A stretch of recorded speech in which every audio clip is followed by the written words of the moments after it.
गुरु ब्रह्मा गुरुर्विष्णुः गुरुर्देवो महेश्वरः गुरु साक्षात् परब्रह्मा तस्मै श्री गुरवे नमः।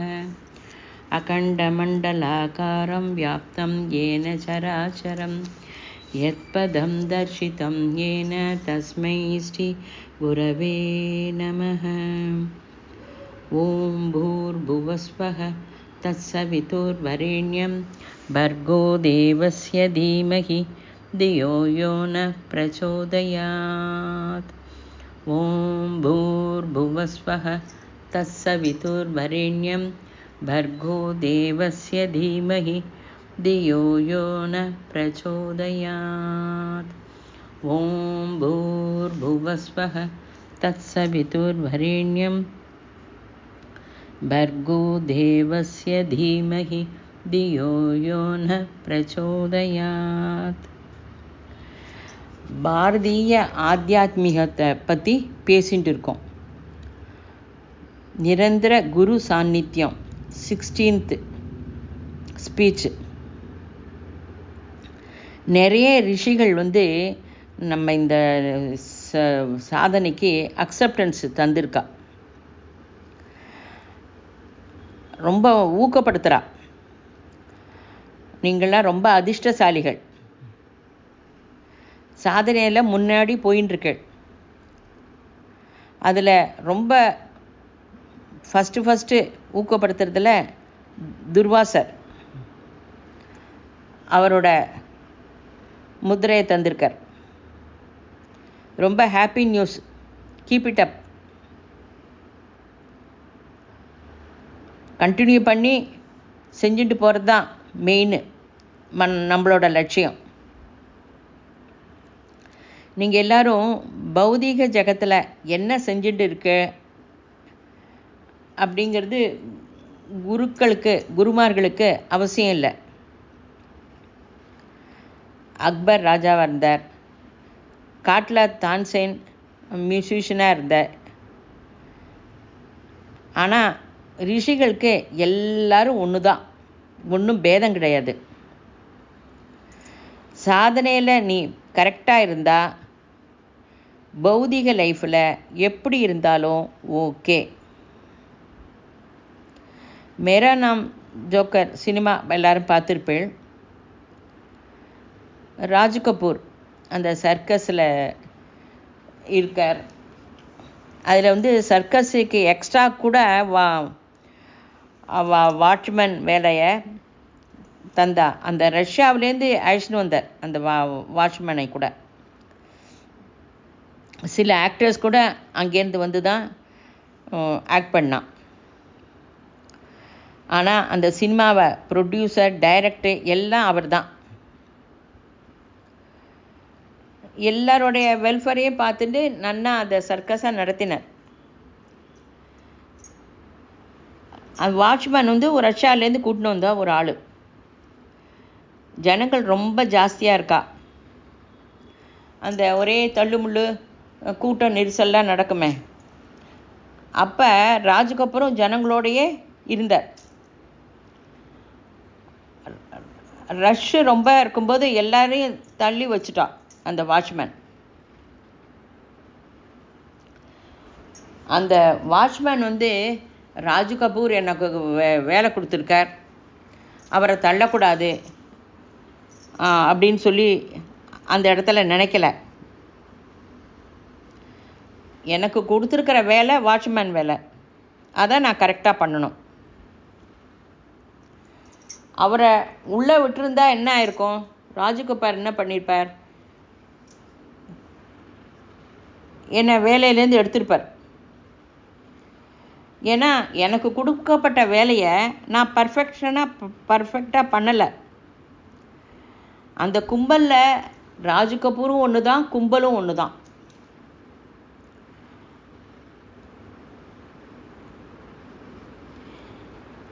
அதே மாதிரி நீ உன்னோட சாதனையில் ரொம்ப கரெக்டாக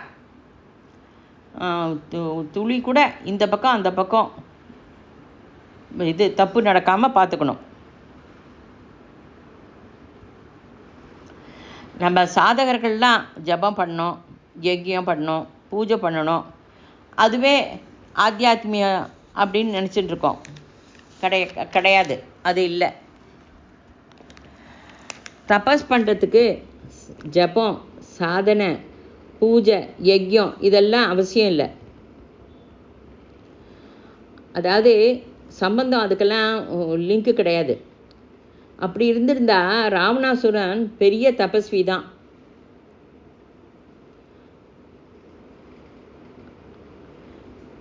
இப்போ ராவணனோட தபஸ் எப்படி அப்படியே தகிச்சது தெரியுமா? அவர் செஞ்ச தபஸை சினிமாவில் காட்டுறது ரொம்ப குறைச்சல் தான். அந்த தேவதை வரைக்கும் அந்த எரிச்சல் போச்சு.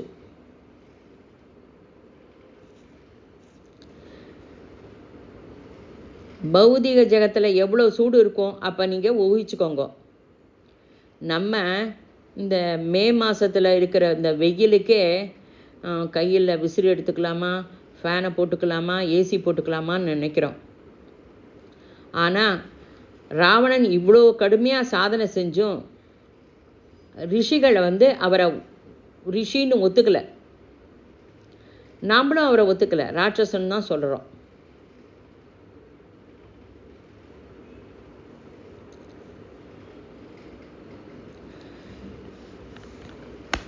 அதாவது 3 லோகமும் எரிஞ்சுது அவர் பண்ணுற தபஸுக்கு. மாஸ்டர் ஜபம் பண்ணலை, சாதனை செய்யலை மாஸ்டர் அப்படின்னு சொல்கிறோம்.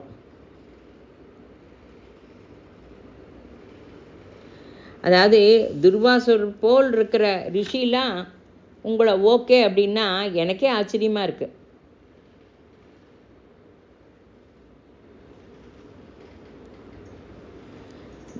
நீ அதாவது ஜபம் அதெல்லாமும் செய்யணும். சாரீர பரிஸ்திதி மாஸ்டர் இதெல்லாம் சொல்லித்தரும்போது அவரோட சாரீர பரிஸ்திதி கொஞ்சம் சிரமமாக இருந்தது. அநேக ஜென்மங்களாக நீங்கள் வந்துட்டுருக்க, அதுலேருந்து வந்த அனுபவம் தானே நீங்கள் இப்பயும் கண்டினியூ பண்ண முடியுது.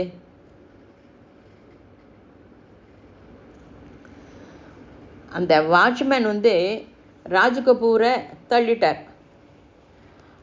வாட்ச்மேன் ரோலை அவன் ரொம்ப திறமையாக செஞ்சான். ப்ரொடியூசரை தள்ள வேண்டியது அந்த சமயம் வந்தால் தள்ள வேண்டியது தான். அதாவது உன்னோட ரோலை நீ கரெக்டாக செய்யணும். அநேக பந்தம் உனக்கு காரணமாக இருக்கலாம். நீ ஹஸ்பண்டு, ஒய்ஃபு, பிஸ்னஸ் அதெல்லாம் இருக்கலாம். பிஸ்னஸில் இருந்துட்டு நான் அதர்மம் செய்ய மாட்டேன் அப்படிங்கிறது சரியாகாது. நீ எந்தெந்த பொசிஷனில் இருக்கியோ அதை நீ ரொம்ப கவனமாக பர்ஃபெக்டாக செய்யத்தான் வேணும். தேசகால பரிஸ்திதியில் எது தர்மமோ பிரஜா அபிப்பிராயமே அதை தான் நம்ம ஃபாலோ செய்யணும். அதுக்காக பொய் சொல்லு அப்படின்னு சொல்லலை, அதையும் நம்ம ஃபாலோ செய்யணும். அஸ்வத்தாமா அதக அப்படின்னு தர்மராஜர் சொல்கிறார். யார் சொல்ல சொன்னார்? ஸ்ரீகிருஷ்ணர் சொல்ல சொன்னார். பகவான் தந்த பாத்தியதையை கரெக்டாக நன்னா பண்ணு. அதாவது என்னோடய ஃப்ரெண்ட்ஸ் எல்லாம் கேட்பா, கெமிஸ்ட்ரி டிபார்ட்மெண்ட்டில் ஹெட் ஆஃப் த டிபார்ட்மெண்ட்டு என்ன சொன்னாலும் செய்வியா அப்படின்னு. கெமிஸ்ட்ரி டிபார்ட்மெண்ட்டில் அவர் என்ன சொன்னாலும் அதை செய்வேன். ஒன்லி திங் கெமிஸ்ட்ரி டிபார்ட்மெண்ட் மட்டும்தான். பௌதிக ஜகத்தில் சோஷியல் ரியாக்ஷனில் பொய் சொல்கிற மாதிரி வந்தால் பயம் இல்லாமல் ஹாயாக பொய் சொல்லு.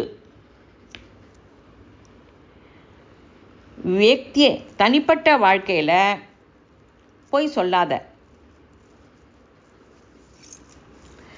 இந்த டிஃப்ரென்ஸை நீ தான் ஒரு கோடு போட்டு தெரிஞ்சுக்கணும். அதை நீ திருப்பி இந்த ஸ்பீச்சை நீ திருப்பி கேட்டாதான் உனக்கு அந்த லைன் எங்கே போட்டுக்கணும் என்னங்கிறது நன்னா தெரியும். இங்கே ஜபம் செய்ய சொல்கிறேன். இங்கே ஜபம் செய்கிறது சைலன்ஸில் இருக்கிறது தான் ஃபஸ்ட்டு ப்ரியாரிட்டி. வீட்டுக்கு போனால் உனக்கு கொடுத்துக்கிற பாத்தியதை உன்னோட ரெஸ்பான்சிபிள் தான் ஃபஸ்ட்டு, சாதனை செகண்டரி. மௌனமே. எதுவுமே உனக்கு இது வேணும் அது வேணும்னு கோரிக்கையை எக்ஸ்பேண்ட் பண்ணிகிட்டே போகாத.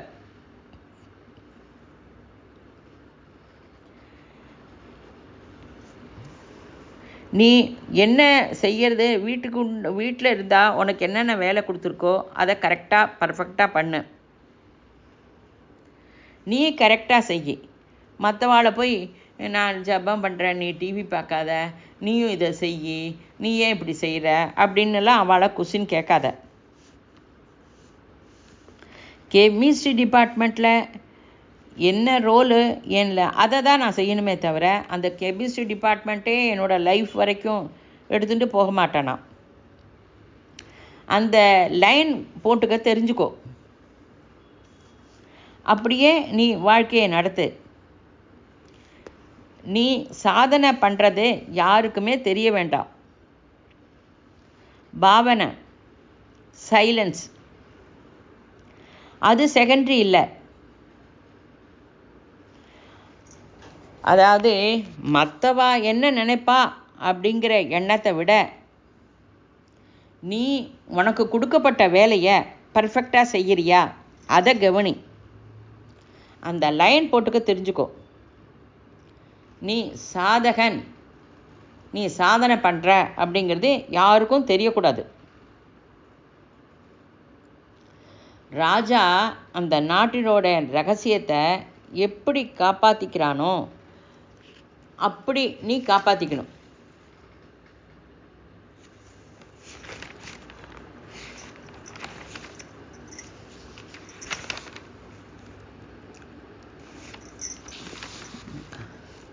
அதாவது ராஜவித்யா ராஜகுஹ்யம். நீ அப்படி காப்பாற்றினா உனக்கு கஷ்டமே வராது. அதுதான் நிஜமான யோக சாதனை. சாதகனாக வாழ்க்கையை நடத்து. நீ என்ன பண்ணுற, வேஷதாரி தான் நீ. சாதகன்னு சொல்லிக்கிற. எங்க பாரதிய ஆத்தியாத்மியத்தை நீ சரியாக புரிஞ்சுக்கல. ஒரு காலத்தில் பாரத தேசத்தில் 33 கோடி மனுஷா ஜீவிச்சா. அப்போ உள்ள ஜனங்களோட மக்கள் தொகை அவ்வளவு. அப்போ ஒவ்வொரு பாரதியனும் சாதகன்தான். நீ என்ன செய்கிற? அவள் குடுமி வச்சுட்டு இருந்தாளா? எல்லோ கலர் ட்ரெஸ் போட்டுருந்தாளா? வேஷ்டி கட்டியிருந்தாளா? இதெல்லாம் நீ கேள்வி கேட்குற. இதெல்லாம் அவசியம் இல்லை. உனக்கு பாத்தியதையை யார் தந்தா? அந்த பாத்தியையை நீ பர்ஃபெக்டாக பண்ணு. நாம் யாருமே நம்ம இஷ்டப்படி இங்கே வரல. நான் மட்டும் நிச்சயமாக இங்கே வரணும்னு நினச்சிருந்தா டாடா பிர்லாவுக்கு கொள்ளு பேரனாக பிறந்திருப்பேன். பேரனாக பிறந்திருந்தா கொஞ்சம் பாத்தியதை இருக்கும். அதனால் என் கையிலையும் எதுவும் இல்லை. பாத்தியதை, அதாவது ரெஸ்பான்சிபிளை நாம் நம்ம தலையில் போட்டுண்டது இல்லை. ஒரே ஒரு சேத்தனத்துவம். அதை குருன்னு சொல்கிறியா, தேவதைன்னு சொல்கிறியா, கிரைஸ்டுன்னு சொல்கிறியா, காளிகா தேவின்னு சொல்கிறியா, எந்த பெயரும் எனக்கு வேண்டாம். இதெல்லாம் எந்த பெயரும் வேண்டாம் மாஸ்டர், பிரகிருத்தின்னு சொல்கிறேன் அப்படிங்கிறியா, அதுவும் ஓகே. பிரபஞ்சம் முழுக்கவும் ஒரே ஒரு சக்தி தான். அந்த சக்தி உனக்கு பாத்தியதையை தந்திருக்கு. உனக்கு கொடுக்கப்பட்ட பாத்தியை ஆனந்தமாக அக்செப்ட் பண்ணு. சினிமாவில் வில்லன் ரோல் தந்தா நீ எடுத்துப்பியா இல்லையா? வில்லன் ரோல் வேண்டாம் அப்படின்னு ஒதுக்குவியா?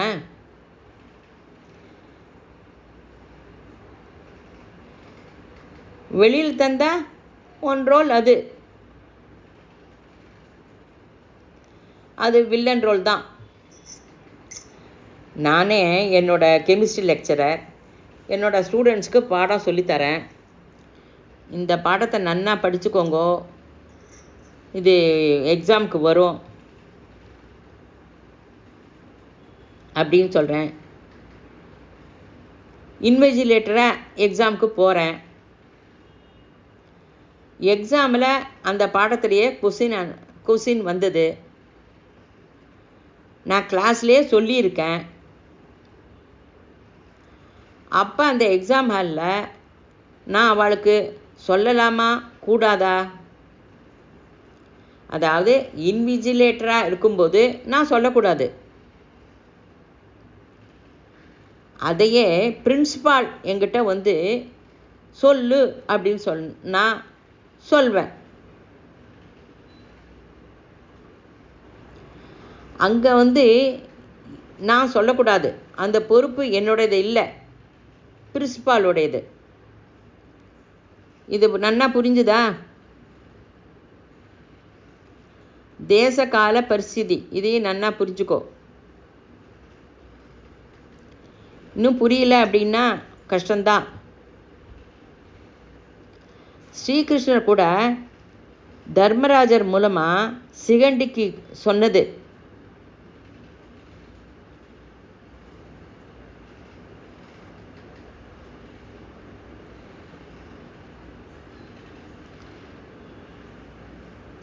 இதை நன்னா புரிஞ்சுட்டு உன்னோடைய வேலையை, உன்னோட பாத்தியதையை கரெக்டாக பண்ணு. அதாவது நீயா இப்போ பொறுப்பெடுத்துட்டு அந்த கொஸ்டின் எழுதக்கூடாது, எழுது அப்படிங்கலாம் நீ பொறுப்பெடுத்துன்னு சொல்லக்கூடாது. அப்படி நீ சொன்னால் சமாஜத்தில் உனக்கு மதிப்பு இருக்காது, யாரும் உன்னை கவனிக்க மாட்டா. ஸ்டூடெண்ட்ஸுக்கு நீ உன்னோட பொறுப்பான வேலையை நீ நன்னா புரிஞ்சுட்டு வேலை பண்ணு. அதுக்காக தான் இந்த இன்சிடெண்ட் சொல்கிறது.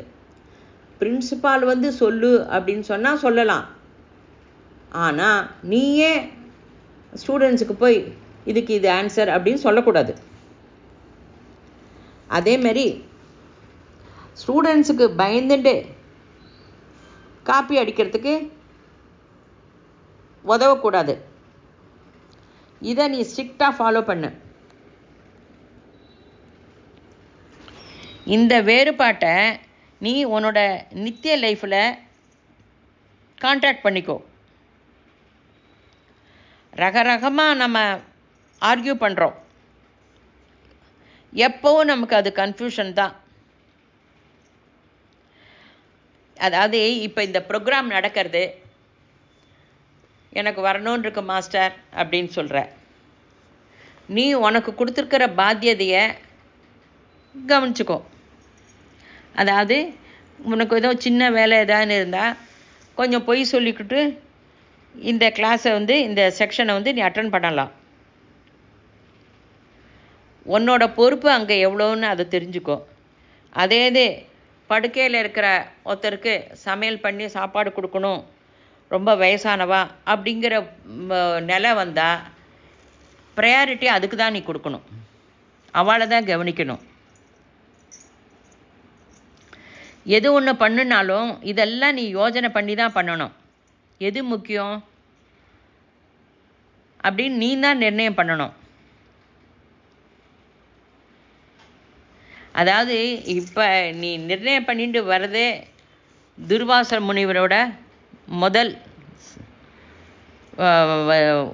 முதல் படிக்கு நீ வந்துட்டுருக்க.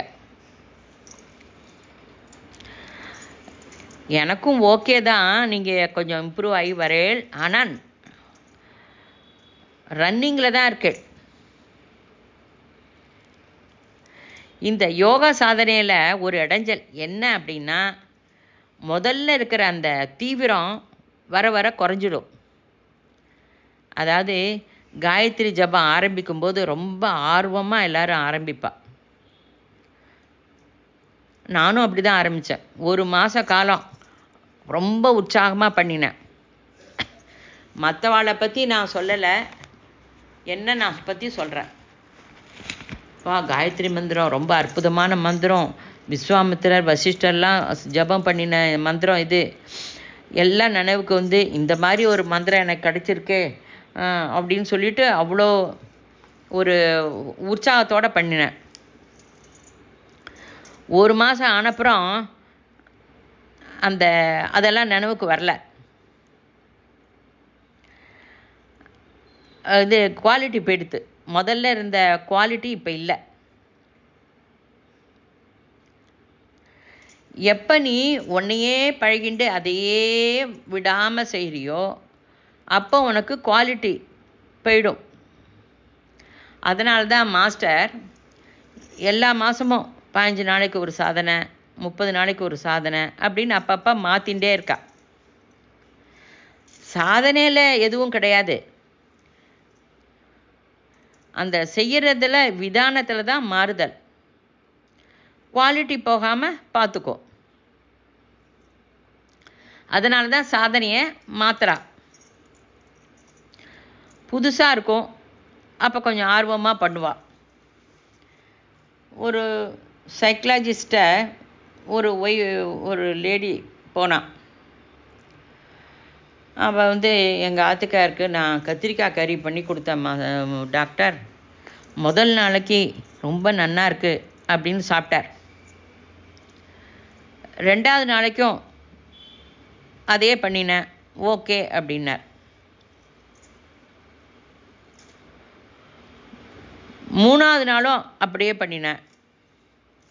அவருடைய முகம் மாறிடுத்து. 4வது நாளைக்கு அந்த கத்திரிக்காய் வெஜிடபிளை அப்படியே தூக்கி எறிஞ்சிட்டார். எப்படி ஒரு நாள் நன்னா இருந்தது, நெக்ஸ்ட் டே நன்னா எல்லாமே எப்படி இருக்கும் அப்படின்னு அவ கேட்டா. என் கணவர் ரொம்ப நல்லவர், இப்படி பண்ணிட்டாரே அப்படின்னு சொல்கிறா. நம்மளோட மனசு கூட அப்படி தான், எப்பவும் காயத்ரி மந்திரமா அப்படின்னு சொல்லும். மனசை ஒன்றும் பண்ண முடியாது. அதனோட சுபாவத்தை புரிஞ்சுண்டு நாம் நம்மளோட சாதனா விதானத்தை மாற்றிக்கணும். நீ என்ன செய்யணும்? சாதனா விதானத்தில் உள்ள ஏகம், அதே ஒரு பாயிண்ட் ஒன்று தான், அந்த ஏகத்தை நீ நினைவுபடுத்திக்கணும். விதானம்தான், அதாவது அந்த ப்ரொசீஜர் இன்றைக்கி இது வேறு, இன்னொரு நாளைக்கு வேறு மாதிரி சொல்கிறா அப்படிங்கிறத புரிஞ்சுக்கோ. இப்போ உங்களில் நிறைய பேர் 3rd ரவுண்டு வந்திருக்கேள். 3rd ரவுண்டுன்னா என்ன, 9 days தாண்டிட்டேள். அதாவது 3 நாள் 3 நாள் 3 நாள்னு 9 days வந்துட்டேள். இப்போ ரகரக சாதனை உங்களுக்கு இண்டிவிஜுவலாக சொல்லணும், தனிப்பட்ட முறையில் சொல்லணும். அது மாறும், உங்களுடைய சாதனை மாறும். உன்னுடைய பௌதிக பரிஸ்திதியை ஒட்டி அது மாறும். அது அதிகமாக குறைவா அப்படிங்கிறது கிடையாது. இப்போ ஒரே காலேஜில் பிகாம், பிஎஸ்சி, பிஏ எல்லாருமே டிகிரி படிக்க போகிறோம். அப்போ எல்லாருக்குமே கிராஜுவேட் இருக்குது. ஒரு இதில் வேலைக்கு ஏதாவது போடணும் அப்படின்னா அவள் 2 பேருமே அப்ளை பண்ணலாம். பௌதிக பரிஸ்திதியில் அதுக்கு ஒட்டி கிராஜுவேட்டுக்கு ஒரு அருகதை இருக்குது.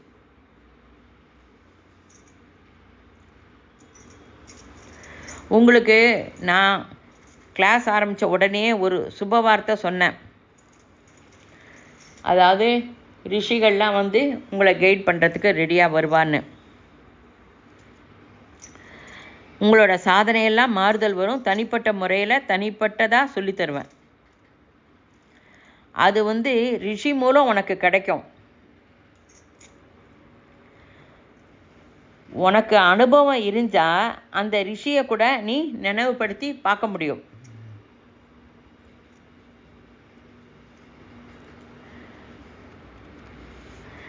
அதாவது அந்த சொல்கிறதுக்கு முன்னாடி 7 ரிஷிகளுடைய ரோலும் உனக்கு சொல்கிறேன்.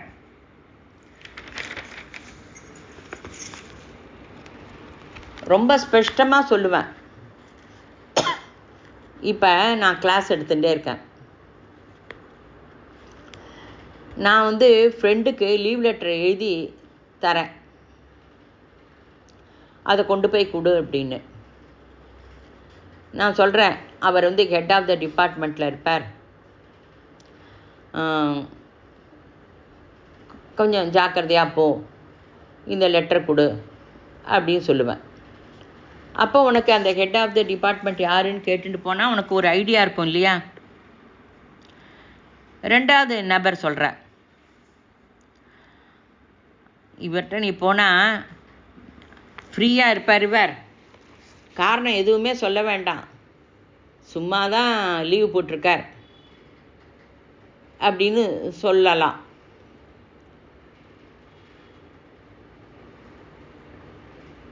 மூணாவது நபர்கிட்ட உனக்கு அந்த லெட்டரை கொடுக்குறவாளை பற்றி சொல்கிறேன். அவர்கிட்ட போனால் நீ பேசாமல் லெட்டரை கொடுத்துரு, ஒன்றுமே பேசாத. அதாவது இந்த 3 பேரையும் நீ பார்க்கல,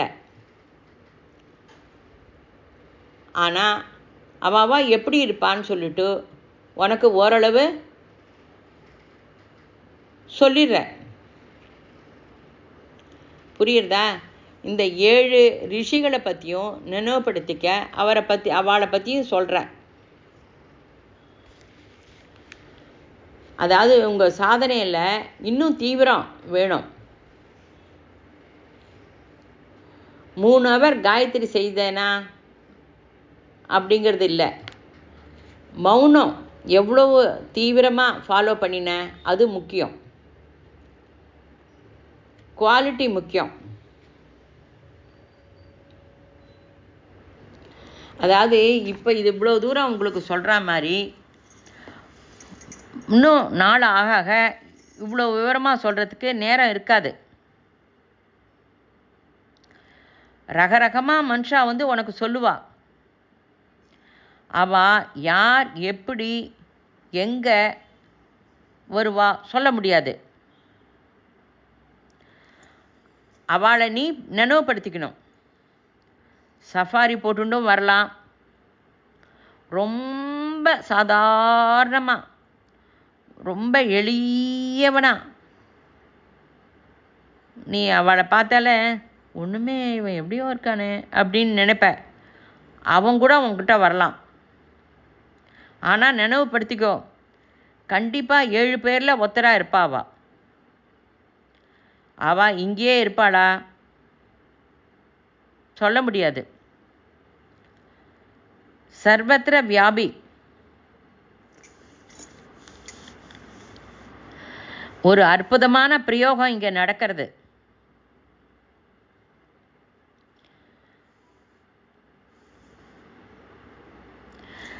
இங்கே உனக்கு அருகதை இருந்தால் மட்டும் இங்கே நீ வர முடியாது. உனக்கே தெரியாமல் இதில் நீ கலந்துக்கிற.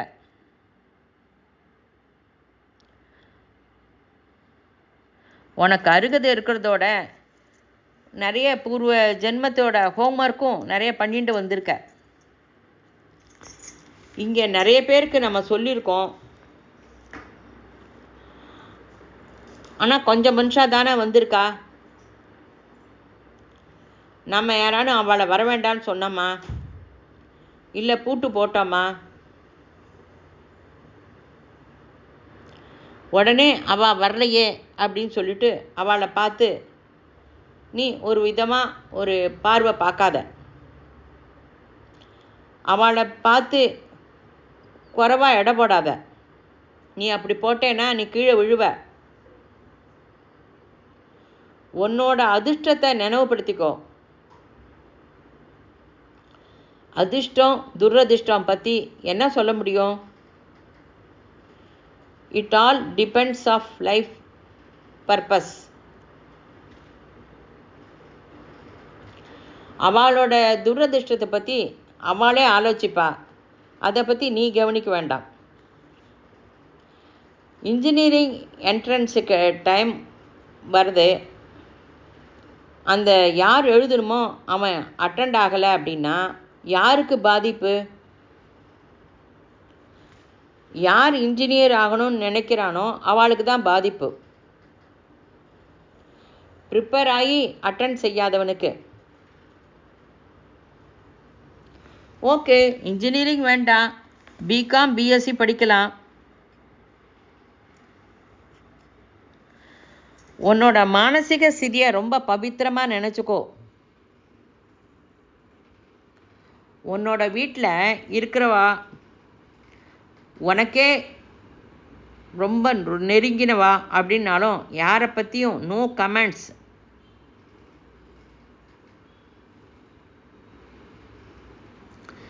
அவள் இந்த மார்க்கத்தில் வரணும் அப்படின்னு நீ அவருக்கு ப்ரெஷர் பண்ணக்கூடாது. இது உயர்ந்த மார்க்கம் அப்படின்னு உனக்கு தெரியுது. அவளும் வேறு விதமாக முன்னேற்ற பாதையில் இருக்கலாம் இல்லையா?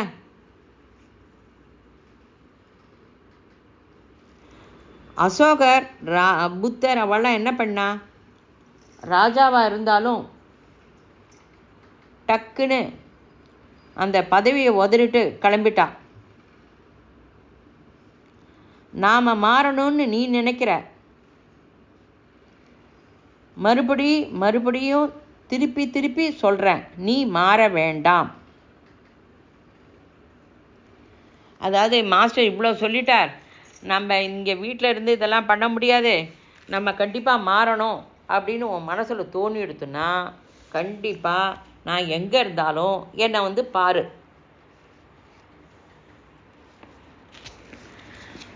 பாத்தியதையை விட்டு விட்டு எங்கேயும் யாரும் போக முடியாது.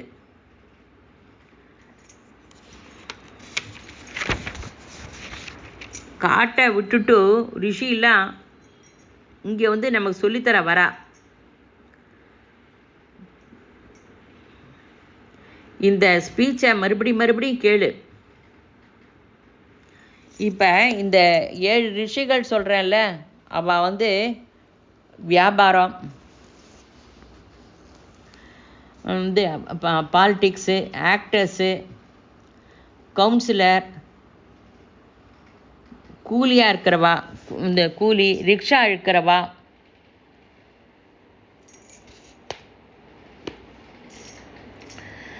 அவள்கிட்ட கூட இதனோட பிரபாவம் இருக்கும். நீ அவளை நினைவுபடுத்திக்கோ. ஏன் சூரியனோட ஒரே கிரணம் எத்தனை கோடி மனுஷா மீது படுறது? மனுஷா அப்படின்னு தான் சொன்னேன், செடி கொடி பிராணி அதெல்லாம் சொல்லலை. ஒரே ரிஷி நிறைய மனுஷாளுக்கு அவருடைய பிரபாவத்தை கொடுக்க முடியும்.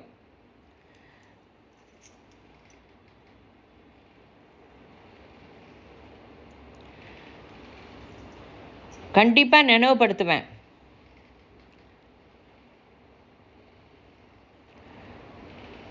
இன்னும் தீவிரம் வேணும். தீவிரம் இருந்தா நீ நன்னா கடுமையாக சாதனை பண்ண. அதனால தான் இப்போ அட்டன் பண்ணுற.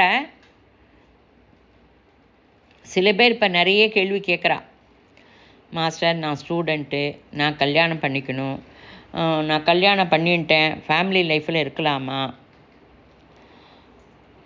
அப்படின்னு. பௌதிக ஜகத்தில் என்ன செஞ்சாலும் ஓகே.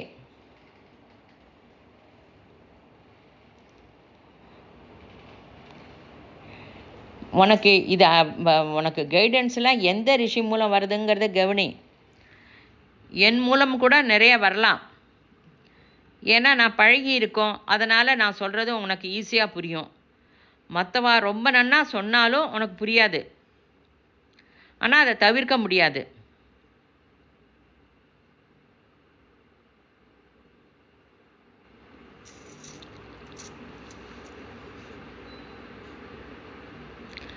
அதாவது மகானுபாவான்லாம் லெக்சரர்ஸ், விசிட்டிங் ப்ரொஃபஸர்ஸ் அப்படின்லாம் வருவா.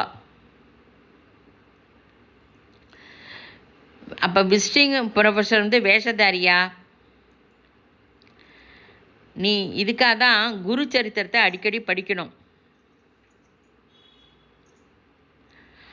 அவளுடைய சக்தியை நிறைய பிரகடனப்படுத்தி இருக்கா.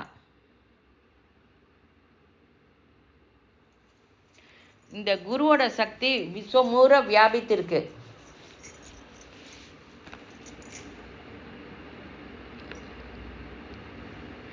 எங்கேயாவது ஒரு இடம் அவளுக்கு ஸ்டார்டிங் பாயிண்ட் வேணுமா இல்லையா?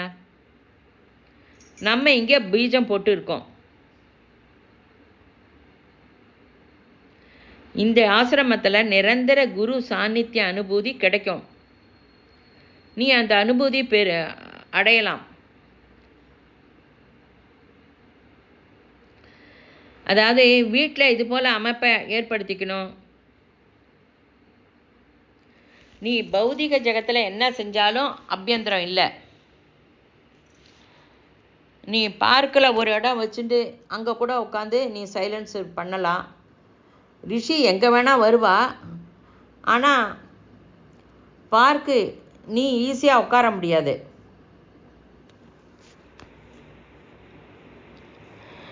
நீ உன்னை பரிவிராஜனாக மாற்றிக்கணும்.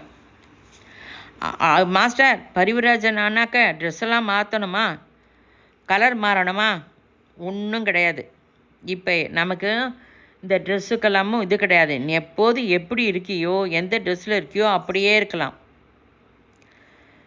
உனக்கு இந்த பரிவிராஜனா இது வந்ததுன்னா, பொறுப்பு வந்தாக்க ட்ரான்ஸ்ஃபர் கூட வரலாம், ப்ரமோஷன் வரலாம். கண்டிப்பாக இதை விட சுகமான பரிஸ்திதி கண்டிப்பாக வரும். அதாவது கவர்மெண்ட்டில் ட்ரான்ஸ்ஃபர் கிடச்சி கவர்மெண்ட்டில் ட்ரான்ஸ்ஃபரில் போகும்போதும் அந்த ஹோதா எப்படி இருக்கும்? அதே இது உன்னோட எக்ஸ்பென்ஸில் நீ ட்ரான்ஸ்ஃபரில் போனால் அந்த ஹோதா எப்படி இருக்கும்? ரெண்டுத்துக்கும் டிஃப்ரென்ஸ் இருக்குது இல்லையா? ரிஷி காரியம் கிரமம் உங்களை எங்கே மாற்றினாலும் ஹாயாக அக்செப்ட் பண்ணிக்கோ. பரிஸ்திதி நன்னாவே இருக்கும். எது வேணால் நடக்கும். எப்போ எங்கே எது நடக்கிறது சொல்ல முடியாது. எது நடந்தாலும் ஓகே.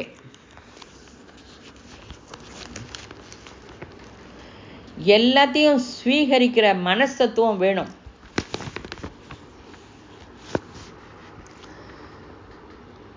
ஒரு டைம் பரிஸ்திதி அனுகூலமாக இருக்காது.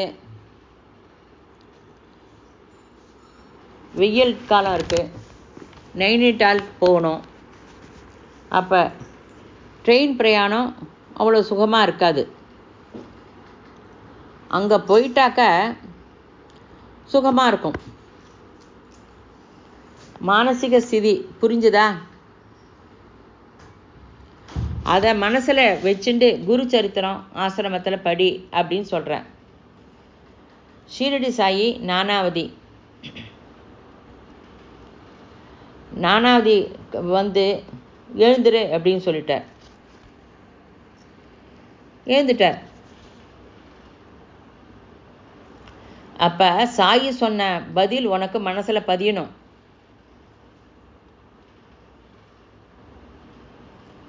இன்னொருத்தர் இதுக்கு அர்த்தம் இதுதான் அப்படின்னு சொல்கிறத விட நீயே குரு சரித்திரத்தை படித்து நன்னா புரிஞ்சுக்கோ.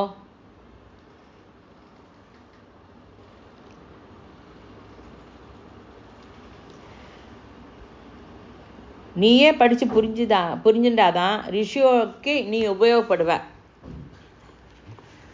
நானாவதி செஞ்ச பர்டிகுலர் இன்சிடெண்ட்டு அநேக டைம் உன்னோட லைஃப்லையும் வந்திருக்கும். குரு சரித்திரத்தை படி.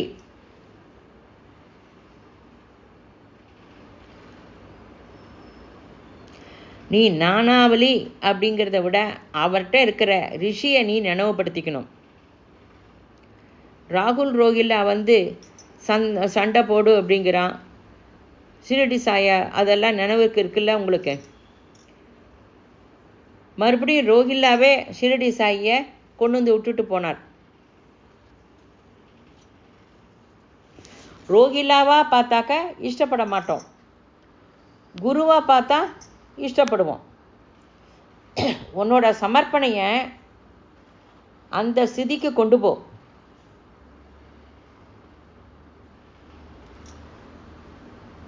அதாவது இது முன்னாடியே தெரிஞ்சுடுத்துனா முன்னாடியே போய் நீ அக்செப்ட் பண்ணுற அப்படிம்ப. உன்னோட மானசிக ஸ்திதி பேலன்ஸ் வராத வரைக்கும் எந்த ரிஷியுமே உனக்கு ஒன்றும் செய்ய முடியாது.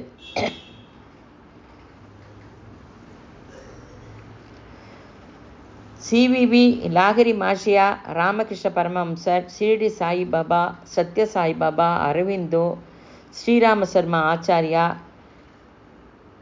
இவாளோட ஜீவித சரித்திரத்தை படி.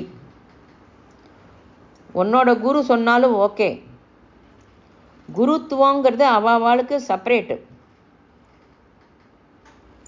இது இல்லாமல் நிறைய அவதூதர்கள் பற்றியும் நான் சொல்லிட்டு வரேன். நீ உன்கிட்ட வரவாளுக்கு, உன்கிட்ட யாரும் இன்ட்ரெஸ்டாக கேட்குறவாளுக்கு சொல்லு. குரு சரித்திரத்தை எப்படி நினைவுபடுத்துறதுன்னு சொன்னேன் இல்லையா? அதாவது இந்த லீவ் லெட்டர் எக்ஸாம்பிள் சொன்னேனே.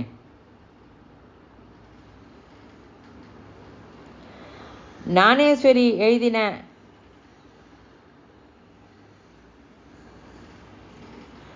கீதை, அவள் வீட்டில் 14 வருஷம் ஸ்ரீகிருஷ்ணர் அவள் வீட்டில் துணி துவைச்சுட்டு இருந்தார். ஞானேஸ்வருக்கு தெரியல. இதே குண்டூரில் ரங்கண்ணா பாபுங்கிறது அவர் அற்புத வேத ரிஷி, அவள்கிட்டலாம் பரிச்சயம். ஏகநாதருக்கு தெரியல, பக்கத்தில் கிருஷ்ணர் உட்கார்ந்துருந்தாலும் பூஜையில் லயிச்சிருந்திருக்கார், தெரியல, கவனிக்கலை.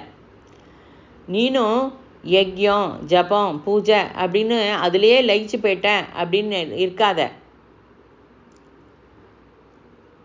இந்த சொல்கிற இண்டஸ்ட்ரிக்கு வா. எந்த குரு பிரபஞ்சத்தில் வியாபிச்சு இருக்காளோ தெரியாது, உன்னோட வரவேற்பை ஒட்டி இருக்கு. யாருமே எதுவும் செய்யலை, ஆனால் நம்ம மனுஷ ஜாதி அவளுக்கு அவகாசம் தரணும். இந்த குருவை பற்றியெல்லாம் உனக்கு தெரிஞ்சும் நீ அவளுக்கு அவகாசம் தரலைன்னா வெளி மனுஷாலாம் என்ன தருவா? உடனே நம்ம ரொம்ப கிரேட்டு அப்படின்னு நினச்சிக்காத. இன்னசென்ஸு அது ரொம்ப முக்கியம். ஸ்ரீகிருஷ்ணாவில் அவர் சுதாமருக்கு எல்லாம் தந்துட்டார். எல்லாம் தந்தது சுதாமருக்கு தெரியாது, பிரபஞ்சத்தில் எல்லாருக்கும் தெரியும். அந்த இன்னசென்ஸு எனக்கு பிடிச்சது அப்படின்னு சொல்கிறார் ஸ்ரீகிருஷ்ணர்.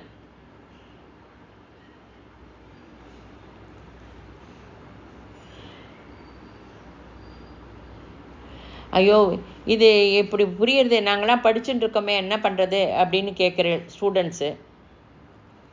நீ சாதனை பண்ணிகிட்டே இரு, படிக்கிற ஸ்டூடெண்ட்ஸ் மூலமாக எஜுகேஷனில் என்ன மாறுதல் கொண்டு வராளோ ரிஷிகள் தெரியாது. அக்செப்ட் பண்ணிக்கோ. வியாபாரம் பண்ணுறவா வியாபாரம் பண்ணிகிட்டே இருங்கோ, அதுலேயும் மாறுதல் வரலாம். எலக்ட்ரிசிட்டி டிபார்ட்மெண்ட்டை வேலை செஞ்சு ஏதேனும் புதுசாக இன்வென்ஷன் கண்டுபிடிக்கிறாளோ யாருக்கு தெரியும்? அவேர்னஸோட ஜீவி. Work is worship. WW2 வருதே அப்படின்னு நீ நினைக்காத. இதுக்கு பின்னாடி பெரிய எக்ஸ்பிளனேஷன் இருக்கு. நான் வீட்டில் இருக்கிற மாஸ்டர், எனக்கு ஒன்றும் தெரியாது அப்படின்னு நினைக்காத. நிறைய வீட்டில் இருக்கிறவாளுக்கும் நிறைய அனுபவம்லாம் கிடைச்சிருக்கு. எத்தனையோ மகான்களுக்கு சாட்சாத்காரம் கிடைச்சிருக்கு. என்னமோ உன் பக்கத்தில் இருக்கிறவளுக்கு கூட அனுபூதி வர்றதோ என்னவோ, ஸ்பார்க்கு. நீ நினைக்கிற நான் இதில் இருக்கேன், என் புள்ள வரல, மாட்டுப்பொண்ணு வரல, என் பேரன் வரணும் அப்படின்னு. அதெல்லாம் நான் யாரும் வரணும்னு இருக்கோ அவளே வருவா. அவள் வரலையேன்னு நீ அவளை ஏளனமாக பார்க்காத. ஸ்பார்க்.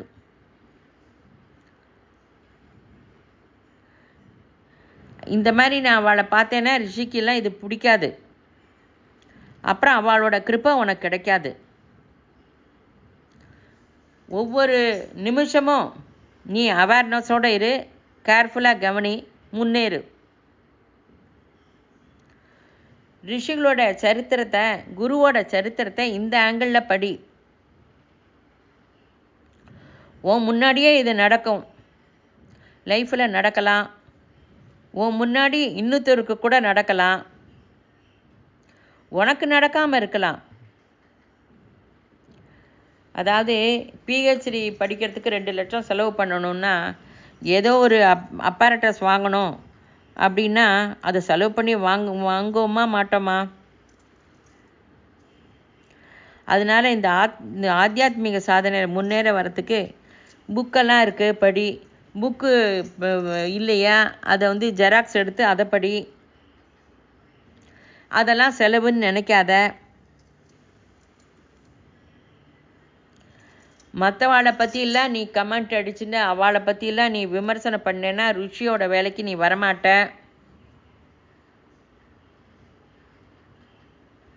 குரு உன்னோட ஹிருதயத்தில் இருக்கார், அதை பிடிச்சிக்கோ.